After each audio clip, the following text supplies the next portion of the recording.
Assalamualaikum warahmatullahi wabarakatuh. Welcome to my channel. Di video kali ini saya akan share resep membuat tongkol bumbu kecombrang. Sebelum sampai ke bahan-bahan dan cara pembuatannya, sekarang siapkan makanan kamu biar kita bisa makan bareng-bareng. Kamu makannya pakai apa? Komen di bawah ya.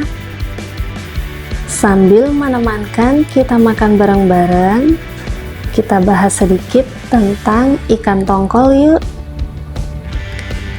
Jadi ikan tongkol ini merupakan ikan yang memiliki kedekatan atau masih satu keluarga dengan ikan tuna dan ikan kembung.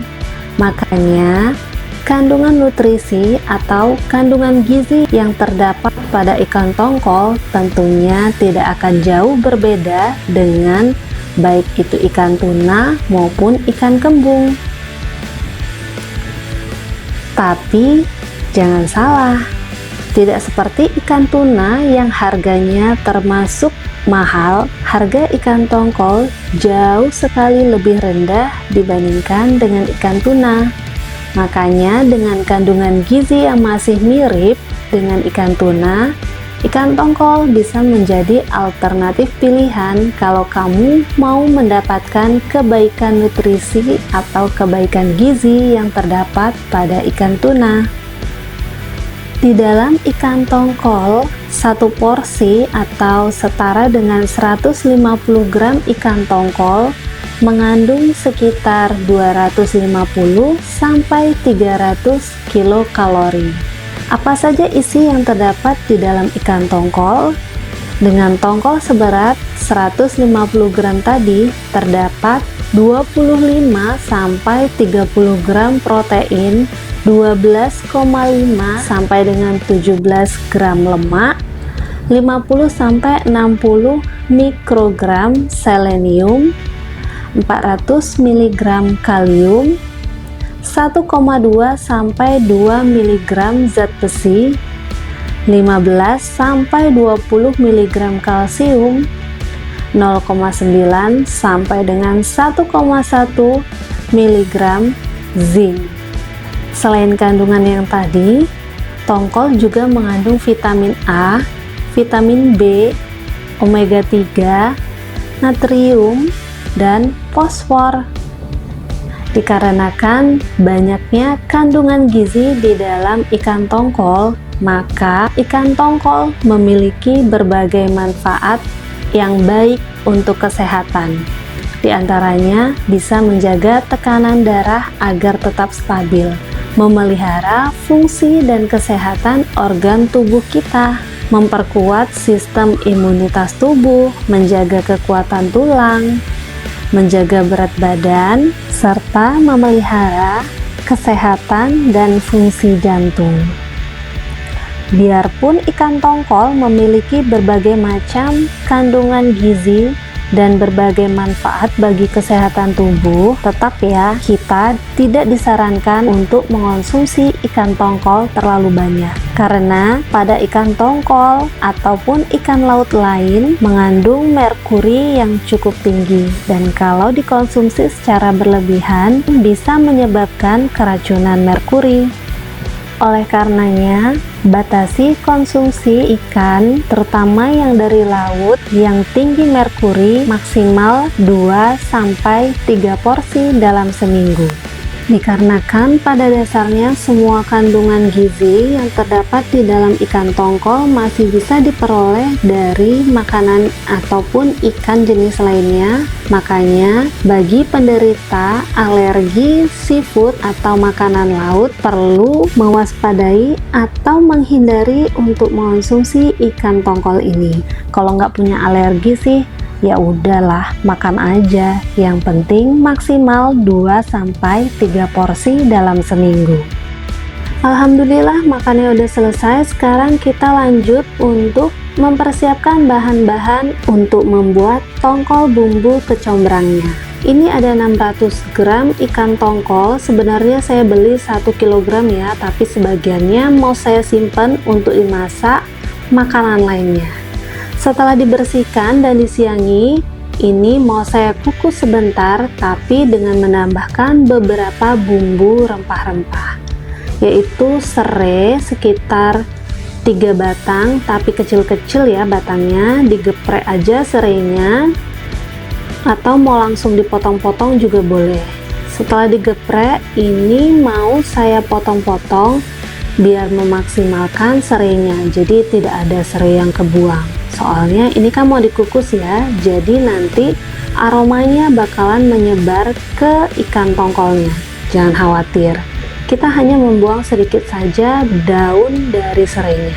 Terus kita masukkan semua bumbunya tadi, si serai dan daun salamnya ke dalam mangkok tahan panas yang udah berisi ikan tongkol. Tambahkan sedikit aja garam di permukaan ikan tongkolnya, nggak perlu diaduk-aduk. Begini aja udah cukup. Kemudian mau kita kukus. Oh ya, ini kukusannya udah saya siapkan dari tadi sebelum menyiangi si ikan ya, jadi ini udah mendidih. Langsung kita masukkan saja si ikan tongkolnya tadi. Kita tutup lagi panci kukusannya. Ini mengukusnya nggak perlu sampai lama-lama ya, cukup sampai ikannya nanti bisa disuir-suir, karena kalau dalam keadaan mentah mau disuir-suir itu susah ya, tidak memfilet lagi, terutama yang di bagian kepala, karena di kepalanya ini banyak banget loh dagingnya. Selesai dikukus ini mau saya tutup lagi aja, mau saya tungguin sampai dingin karena saya masih sibuk bersama anak-anak, jadi ini nanti mau saya tunggu dingin. Ini udah dingin. Nah, tapi ini udah berkurang ya sebagian kepalanya, soalnya tadi waktu saya ngukus ini udah deket dengan jam makan anak-anak dan ternyata anak-anak pengen nyobain makan ikan tongkol ini. Dengan bumbu seperti ini aja anak-anak udah seneng banget, suka dan katanya enak. Jadi ya udah, separuh dari kepalanya tadi udah dimakan anak-anak. Kita mau lanjut untuk suwir-suwir si ikan tongkolnya ini. Jadi tujuan dari mengukus ikan tongkolnya itu supaya mudah untuk memisahkan antara daging dan tulang ikan tongkolnya ini ya, daripada kita memfilet. Dan kalau sudah dikukus gini nanti memasaknya juga jadi lebih cepat kok. Jadi mengukusnya nggak perlu sampai lama-lama banget, cukup sekitar 7-10 menit aja udah cukup. Kalau sudah dingin bisa langsung disuir-suir aja. Nah, ini proses menyuir-nyuirnya ini benar-benar memisahkan antara tulang dan dagingnya ya, karena ini nanti mau langsung dimasak bersamaan dengan bumbu-bumbu yang mau langsung bisa dimakan. Jadi jangan sampai nanti waktu makan kita kegigit si tulangnya atau si bagian sisiknya. Sebenarnya ini tongkol nggak punya sisik ya, tapi dia memiliki bagian kulit yang agak keras seperti sisik bentuknya. Jadi sekalian kita suwir-suwir, sekalian kita pisahkan, karena ikan tongkol ini merupakan salah satu ikan yang memiliki kandungan lemak yang cukup tinggi.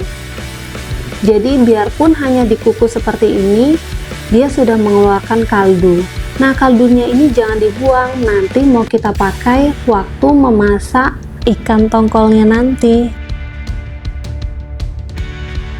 Alhamdulillah ini udah selesai menyuir-nyuiri ikan tongkolnya. Nah, ini kaldunya jangan dibuang ya. Sekarang kita beralih ke bumbu-bumbu yang mau dipakai untuk membuat tongkol kecombrangnya. Nah, ini saya menggunakan bawang merah, bawang putih, cabai rawit merah, dan cabai merah keriting. Semua bahan-bahan tadi diiris-iris, dirajang, atau dipotong-potong sesuai dengan selera masing-masing. Nah, kalau saya mengirisnya tidak terlalu tipis dan tidak terlalu tebal.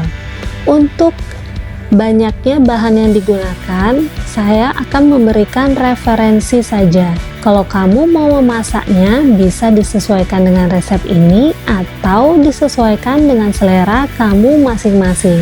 Mau menggunakan bumbu yang lebih banyak ataupun dikurangi. tapi bagi saya ini sudah cukup optimal. Saya menggunakan 10 siung bawang merah berukuran sedang, bawang putih 7 siung berukuran agak besar, 4 buah cabai merah keriting, dan cabai rawit merah 5 buah. Nah, kalau kamu mau lebih pedas lagi atau mengurangi kepedasannya, bisa dikurangi ataupun ditambahi jumlah cabainya ya. Setelah selesai dipotong-potong, sisihkan terlebih dahulu semua bumbu potongnya karena kita mau lanjut menyiapkan bahan-bahan lainnya. Ini adalah bunga kecombrang. Nah, bunga kecombrang yang saya gunakan 3 kuntum. Ini daun jeruk. Daun jeruknya berwarna seperti itu karena saya menyimpannya di freezer biar awet lebih lama. Kemudian ada jahe 1 ruas dan serai 1 batang yang agak besar ukurannya. Jadi beginilah cara saya mengupas sampai ke bagian bunga kecombrang yang lembut. Jadi yang bagian luar yang saya buang ini adalah kuntum bunga kecombrang yang sudah kaku dan keras. Jadi saya sisihkan, mau dibuang, ini yang mau dipakai. Jadi semua bahannya kita cuci terlebih dahulu, kemudian mau kita potong-potong. Potongnya sampai bagian putihnya itu terbuang ya. Nah, kalau sudah, ini sisa hanya bagian yang lembutnya saja, kita iris-iris tipis-tipis supaya semakin mengeluarkan aroma wangi waktu nanti mau dimasak. Nah, ini tidak sampai ke bagian ujungnya karena di bagian ujungnya terdapat kuntumnya juga ya. Sebenarnya nggak keras sih, tapi saya sisihkan karena takutnya waktu dikunyah dia nggak bisa lembut. Jadi bagian yang keras-keras yang masih terikut tetap saya sisihkan juga. Kalau sudah, diiris-iris aja semuanya sampai selesai. Bahan selanjutnya jahe, ini mau digeprek aja, dan daun jeruk purut, serainya juga digeprek, kemudian disimpulkan dan dipotong di bagian ujungnya biar nggak terlalu panjang. Udah selesai semuanya, kita sisihkan terlebih dahulu, kita siapkan wajan, kita panaskan dan tuang secukupnya minyak.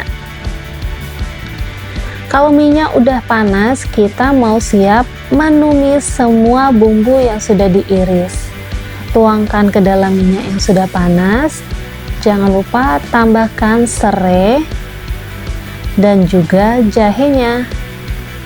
Dan jangan lupa juga daun jeruk purutnya. Tumis-tumis terus sampai semua bumbunya layu dan tercium aroma yang wangi, sedap, dan mantap. Setelah semua bumbu dirasa sudah cukup layu, bawang merah dan bawang putihnya sudah berubah warna agak kecoklatan dan mengeluarkan aroma wangi. Sekarang kita masukkan kecombrang yang udah diiris-iris. Masukkan dan tumis sebentar aja sampai wanginya kecium. Hati-hati kamu nggak tahan ya, karena aromanya mantap. Kalau sudah masuk, tumis sebentar. Sekarang waktunya kita memasukkan tongkol yang udah kita suir-suir. Aduk-aduk lagi sampai bumbunya tercampur rata. Nah, supaya ini bumbunya meresap ke dalam si tongkolnya, jangan lupa tambahkan si kaldu tongkolnya tadi. Tuangkan ke dalam wajan, aduk-aduk lagi sampai dirasa bumbunya sudah meresap ke dalam tongkolnya. Jangan lupa gunakan api yang besar. Aduk-aduk dan masak terus sampai kaldunya menyusut. Tambahkan garam dan kaldu bubuk sesuai selera. Kalau rasanya sudah pas, api kompornya udah bisa dimatikan dan ini tongkol bumbu kecombrangnya udah siap untuk disajikan. Aroma kecombrang dan rasa kecombrang yang khas akan menambah cita rasa dari tongkol yang pada dasarnya sudah berasa gurih. Jadi ini kombinasi rasa gurih, pedas, dan kecombrang yang mantap. Oh iya, kecombrangnya nggak ada rasa maupun bau langu sama sekali loh. Kalau kamu nggak percaya, coba aja recook. So, sampai di sini dulu video kali ini. Kalau kamu suka dengan video ini dan merasakan manfaat dari video ini, jangan lupa untuk subscribe dan nyalakan lonceng notifikasi biar kamu nggak ketinggalan video terbaru. Thank you for watching. Assalamualaikum warahmatullahi wabarakatuh.